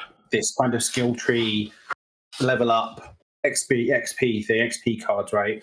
So that to me, there is an instant link to making it obvious that kind of fits in a D&D based universe. Yeah, but I'm not saying every single character is necessarily going to have level up and shit, but I'm just saying I would not be at all surprised if it's in there. I get where you're coming from, and I do respect that it would work, but from an IP translation point of view, it's outside the purview of this IP, and I think the bigger issue is that I was skirting around is the moment you introduce stuff like that, you end up with a Yu-Gi-Oh! Magic situation where MTG and Wizards of the Coast sued Yu-Gi-Oh! For using magic cards and now the spell cards.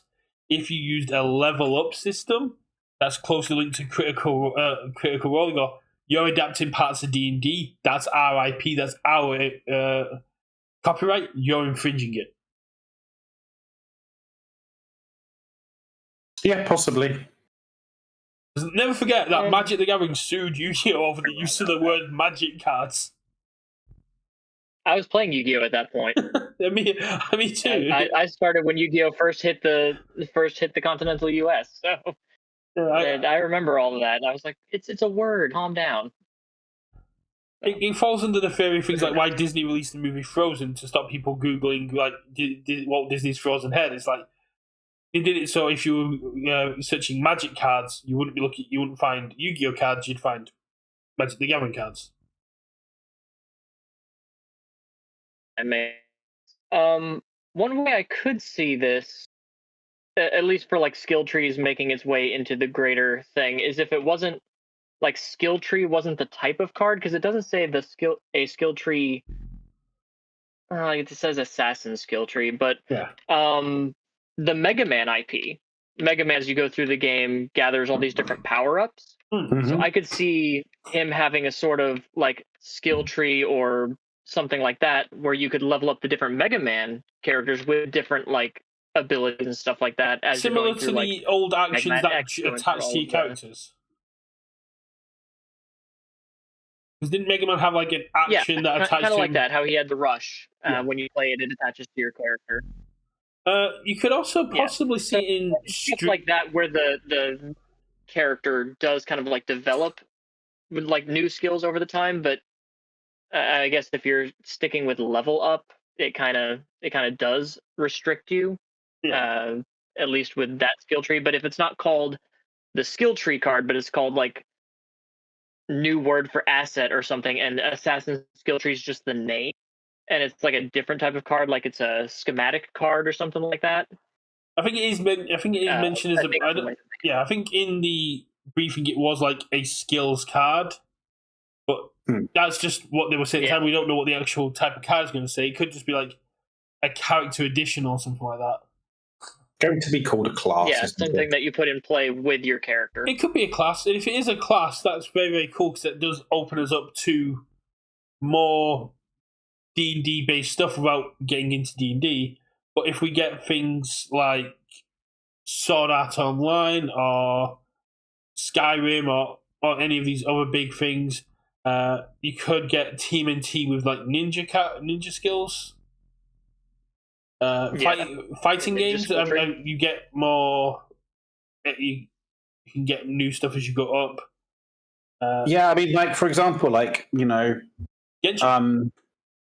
If you've got a Genshin set, Master Splinter could start with the ninja class in play, a ninja skill tree in place, one of those things,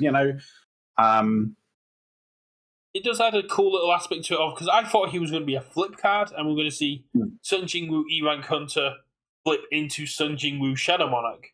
But this, again, adds a new dimension to the game. It's a big swing, similar to Spellsworth and Critical Role, but I don't think it's one of the things we'll see outside of his verse unless it sees play. Yeah, to me, like unless they are going to use this mechanic more widely and therefore people know how it works, then what's the point of adding it to the game? Would be my kind of thing. My feeling about it. Like spells was just money. The reason they added it is money. Well, no, you could just put solo leveling stuff with existing game mechanics, right, and just build it around that. You don't make need it unique. You make it collectible, and you get the people buying it, because if Attack on Titan sold out in 3 weeks from their print run, this is going to sell out quicker.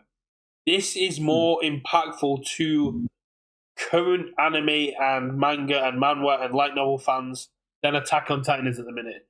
This has got a bigger, more dedicated fan base. The voice actors got death threats over how they were handling lines, and they got insulted and told to do a job, or they're going to find them. And solo leveling fans are crazy.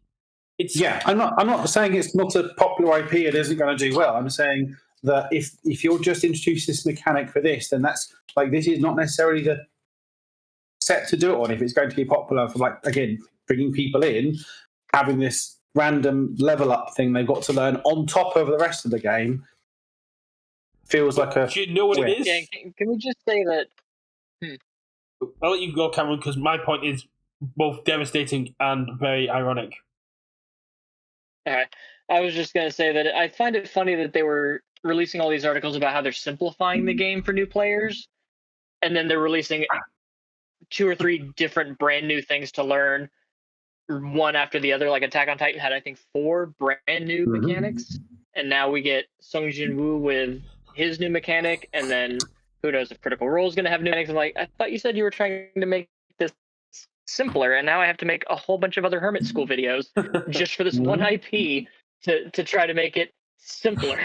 It just to go back to what you were saying, Richard, about the fact that just creating this one mechanic for this one character for this one product would be a very strange decision. But do you know what would be very thematic for the one hunter that's using a completely different system than all other hunters within his verse, and is essentially playing a different game to all other hunters in his verse would be? Having his own mechanic that's completely different to every other mechanic within the game that has great potential but doesn't get used by everyone else because the mysterious overlords that gave it to him don't want other people to have it. That's the ultimate irony of it letting him have it. It is the ultimate IP translation to go, Sung Jin Woo is a player within universes as well. Sure. I'm not saying it's not cool and thematic. I'm saying it's a shit idea from a game perspective. But in an IP translation, from a dev's point of view, going, what's the ultimate way we can translate Sung Jin Woo into our game and keep it?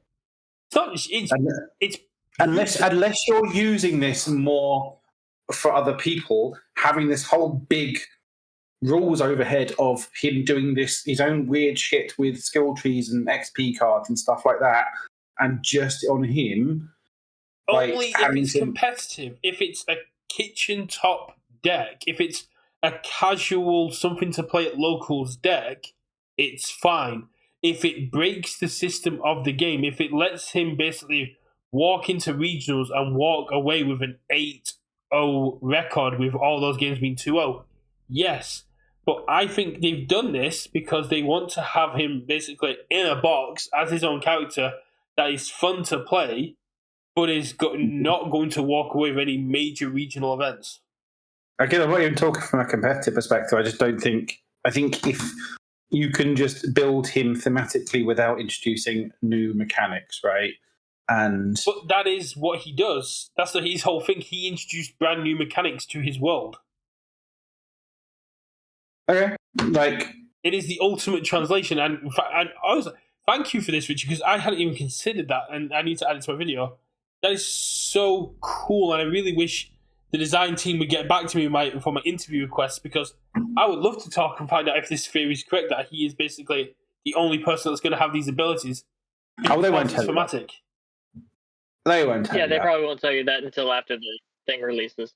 And even then, because they issue can't with- tell you that, yes, he's the only person who has this mechanic, because they might change their mind 6 months later and want to reuse it, right? So Yeah, but we're not going to hold them to something they said 6 months ago, because people. if it's on the change. internet, people are going to hold them to it. If they say it publicly, people are going to hold them to it. That's why companies are very careful about what they say. Yeah, they wouldn't outright say he's the only person who goes. Like, at the moment, he's the only person that has this. You got to leave that door open a little bit. It's like yeah, but that's true. That is true. At the moment, he is the only person with it. Like when we were in Vegas, and I was asking them if Reversal ever returned, and Bill was like, "It's not off the table. Reversal could come back." It's like, okay, people, yeah, Reversal comes like, yeah, but it's on the table. It's still on the table. Yeah. Honestly, that was my hope for this. And also, his ultimate ability is just going to be play the attack you blocked, because that is an assassin skill, just using their attack against them. Like that. Just a cheeky, because giving him Reversal would also just completely break the game. Yeah, it's overpowered ability. We're just giving it to this one character who has to max out his level. But yeah, I mean, at this point, it's just a lot of speculation, right? We just don't know. But that's what we want. That's why we get the cards like this. Your main thing is walking that tightrope. Yeah. Yeah. The lack of information we have allows us to speculate wildly, and because his actual skill tree is so dense, it's more like, if you think of a skill tree on games as this tiny little tree that has lots of branches, Sung Jin Woo's is like a massive oak that's been around for thousands of years. He has got such a dense list of skills that they merge into other tree skills on their own. I'm getting Medaka Box flashback. Yeah. I mean, there's a character in Medaka Box who's literally the goddess of 1 trillion skills, and she's nuts. And gets killed by a rubber band. Spoilers. I mean, if we ever got things like Assassin Reborn in a New World, that'd be perfect for a skill tree system. If we get a lot of Azekais, that'd be very, very cool. If we got things like Overlord, and we had, rather than a skill tree card, we had a spell tier card, which is something we can also get for Critical Role, which is instead of having a skill tree, you'd have attacks that have tiers, and you can go, oh, I can commit extra resources to upcast my attack into a more powerful version. That could kind of work with Zatch Bell too, where they level up. They can read new spells in their book as they progress their journey, and each spell gets stronger and stronger as they level up. Yeah. But I get what you're saying about the level up system needing to go out from it. I do think my logical head is saying, yes, it's a very silly idea to make this whole new system, invest all this time and effort into a brand new keyword and card type, and then completely put it behind a character like this. But then I look at Toga 4 and I go, they put a lot of time and effort into putting into a character stacker, and then they got rid of the stats on characters. Yeah, that's its own fucking train wreck. But speaking of which, Hermit, you were around for the old system, right? Yes. How do you feel about New Jin not being able to pair with Old Jin because he doesn't have the costs in check? Because Old Jin was about how many characters you had in play? I wasn't around for Tekken. I got in around Street Fighter 30th anniversary, which was a few years into Jazz's holding of it. But yeah, that does kind of suck that if we're moving away from some of the character stacking abilities, but mainly because we're not allowed to do character stacking like that in standard anyway. We are allowed to do it in retro, which I absolutely adore retro. I've got my Blood Omen shirt from Red Horizon on for the show, even though you can't read it. But yeah, it just sucks that they kind of took that out, because that was a great way to show how you could progress characters throughout, their journey. You could start with Midoriya 1, stack into Midoriya 2, and you just kind of see how they grow up. But yeah, it kind of sucks. But on the other hand, I can kind of see where it can be a little insane. Like when you have All Mights or 6 Midoriyas, and if you can just get all of those different cards available to you at one time, you got turns going 10, 15 minutes on their own. The person's just playing solitaire at that point. Because there's a card, I don't know if you guys have been playing for as long as I have, No, called MHA Prism only. Storm Torment. Oh, okay. Well, there was a Yu Yu Hakusho card called Prism Storm of Torment. It's a 7 difficulty, 7 high 7. Ooh. And it says, as an instance, take every character in your discard pile that shares a name with your character and build it.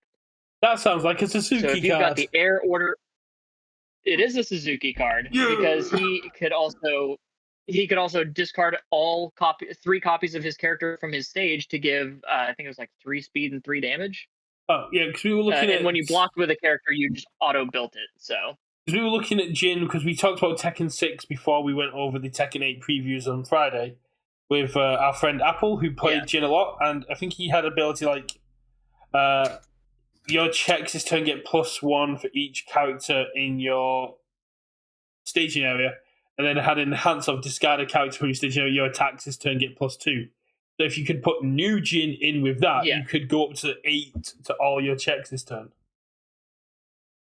Yeah.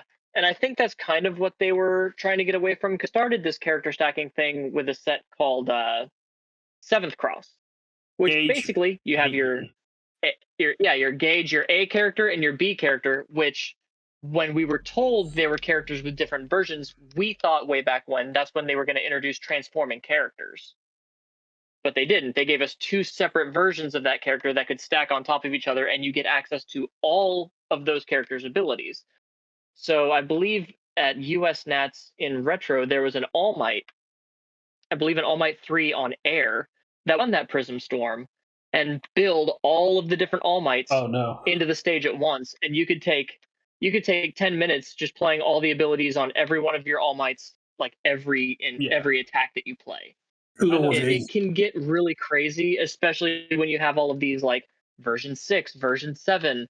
It's like, okay, if they have air, evil, and order, this is something you need to pay attention to, because that's going to drag the game's time insanely. I mean, if it's 1 or 2 different characters, cool, that's fine, that's cute.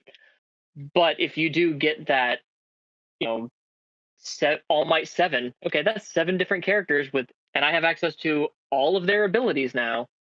That's a little insane. So I can see why they're trying to move away from that. That and some character stackers, like my favorite Wen from Cowboy Bebop, are insane. He basically tells you can just on your rival's turn if you have 4 characters, you just commit every card in their stage. The first standard deck I played, the first standard deck I played was Mina 1 with multiple into Mina 2. Because then I go Mina 1, I can put, if I check an attack, I can play it. If I gauge, I go get Mina 2, which means if I multiple, when they hit, all of these face down cards in my card pool for multiple are going to be additional damage. It didn't go over well because apparently there was a 7th Cross character that did it better. Yeah. But it was a very fun idea. It was like me testing the waters of what crazy stuff they could do back in old standard, now retro.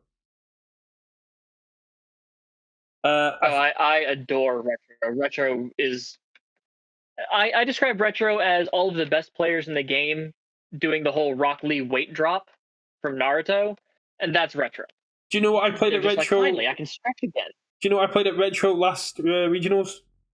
That I only lost because I misplayed and tried to do silly things. I played Dabby 1 Death. And I played Skull Barrier and all the reversal cards.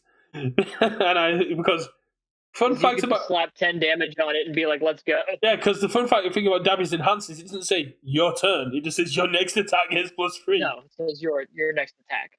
Yeah. I lost 1 round because I went, I'm going to end my turn here because I want to try and kill you in your turn, and then they ended up killing me. But I went head to head with an Akuma, and I lost that one because I accidentally started the game with my sideboard in. Judge damage. That hurts. Well, it was self-imposed judge damage because when I actually told Judge, like, if the game hadn't started yet, you could have decided. I was like, yeah, but I wanted to, hold myself to the retro standard. Yeah. Yeah. You want to be a gentleman. Exactly, but yeah, Skull Barrier is just such a good card. I absolutely love it. But we have been going just under 2 hours, and Richard has a very cool game he wants to talk about, so we'll probably wrap up here. Big thanks to UBS Hermit, aka Cameron, for sticking with us and talking retro, Sung Jin Woo, and top 10 foundations.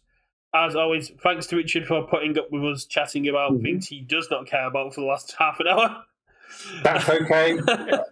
And we will give you the chance to talk about something you do care about now. Yeah, so do a quick send off. So, as usual, thank you very much for everyone watching on Twitch. Obviously, if you're watching on YouTube, thank you very much for watching. Do all the things like, comment, subscribe. Also, obviously, go check out Cameron on his channel, UVS Hermit, and all the videos he's putting out. And obviously, subscribe to his channel and check his stuff out. And obviously, lots of thanks to Cameron for coming and joining us. And yeah, so usual sign off, my board game of the week. Pleasure. So played another Vital Lacerda game this week. So big, heavy Euro game, Vinhos. So a board game about making wine. As usual, they are very heavy and lots of wood and cardboard and very loosely based on actually making wine. Did you have to take your shoes off? No. But yeah, it's about. I was thinking it, but I'm glad I didn't say it. You were thinking. Yeah, it's about sort of, investing in vineyards and producing wine and storing it and making the quality better and dealing with the weather, and then either exporting it to foreign markets or selling it to local shops or displaying it at festivals. So you've got like a limited amount of actions you get over the course of the game. I think it's honestly something crazy. Like there's like 7 turns in the game. You get 2 actions a turn, so you get like 14 actions, but then you're trying to do the most with those. So it sounds like not many, but there's a lot involved in each one.